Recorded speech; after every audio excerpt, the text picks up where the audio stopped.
to see.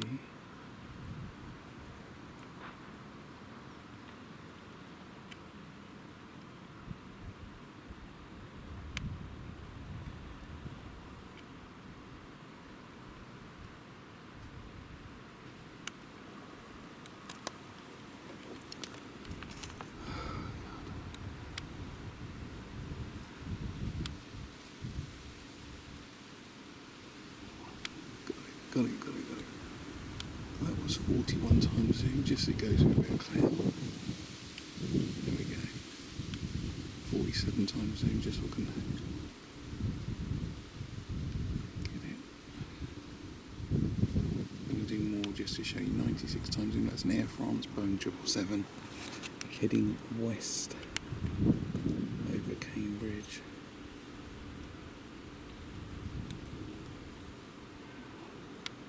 That's 25 times, right, and then humongous clouds, so I'm not going to be able to get any more. I'll just show you what that was. Nothing amazing, it's not an amazing video, it's just to show you that if you use radar sites, it's possible to know when planes are about to pass over you, so it's possible for you to see them. You know, it depends on where you are and what distance. I've just filmed that from Cambridge, and that was further away than Camborne, however many miles that is, I don't know. You can work that out yourself. So credit to Flight Radar 24 for the following information. So it's going from Paris to Seattle. I've been to Seattle. Airbus A330. Oh, sorry, it wasn't a 777. Airbus A330. I'm so used to seeing Air France 777s pass over. Registration, height 36,000 feet. And as you saw, it wasn't leaving a contrail, which made it even harder to spot in the sky. 560 miles an hour, so it's pretty much flat out. As I was saying, if you live somewhere, like from an example, I live in Cambridge, you can see where planes are heading towards you. And once you know they're heading towards you, obviously, as long as you know which direction your house faces or whatever, you can go outside, look up and work out and see the planes. And I've worked out, I know Ely, Cambridge to Ely is 17 miles. I've seen planes further away than that. You can probably see planes that are about 25 miles away from where you live. If it's a clear day, obviously no cloud. And obviously at night time you're only going to see a light at that distance. But if you've got a camcorder with an amazing zoom, it's actually possible to work out what colour and shape a plane is, even if they're 17, 20 miles away. It won't be brilliant footage, but as I said, even if, say you weren't using radar and you just saw something with your eyes and you looked, filmed it with your camcorder, zoomed in, used a lot of zoom, 30, 40, 50 times zoom, a plane that's 20 miles away, you'd be able to work out what airline it is just because you've seen the colour of it. Then you can come back to the radar afterwards and figure out what plane it is. And I'll just show you what to do. So on Flight Radar, on the side, you've got that arrow going round, and then if you hover over it, it goes to playback. So click on that. Then from here, you can choose what date you want to look at a plane that you remember seeing. Obviously, write down planes you see, and you can only go back. See, this will go back 1 week at the moment. Different radar sites go back different amounts, but Flight Radar only goes back a week. So let's say I saw something on the 15th of August. I click on 15th of August. Now this will really confuse you. Time in UTC. I'm in England, and at the moment the time is 1:11 PM. But according to Flight Radar, it's 12:11. So you've got to remember they're 1 hour behind of what they're going to show you. So let's say I saw something at 2 PM on the 15th of August, 2 PM British time. So I need to put in 1 PM. So use the drop down box.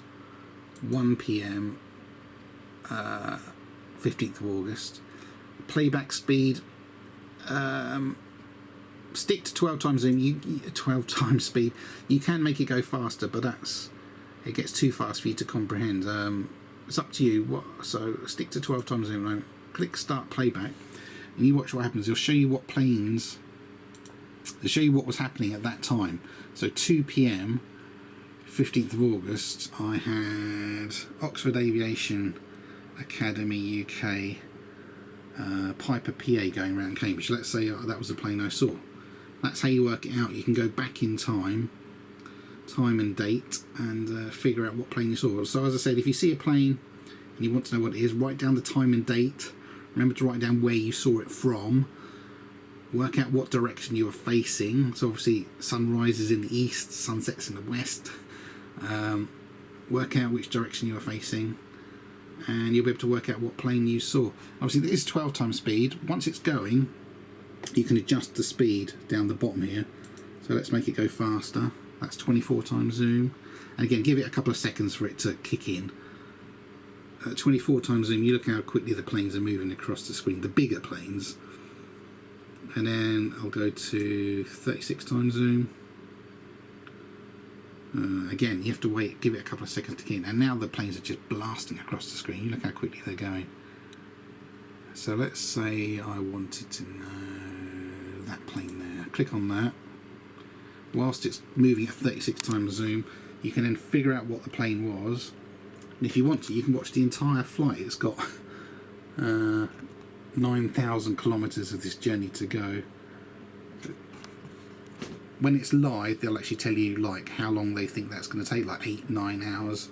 When it's on playback, they can't tell you that because it's already happened. But anyway, and then zoom out with your scroll wheel on your mouse. Drag the map, because that's another thing. Once the planes are going really fast, you have to keep moving the map to keep up with them. And whenever you move the map, everything stops for a few seconds while they get ready to serve you that particular part of the map and the data again. See, now it's starting again.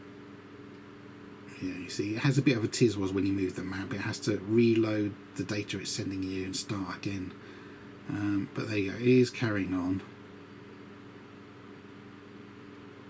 as you can see. Right, okay, thank you for watching, bye bye.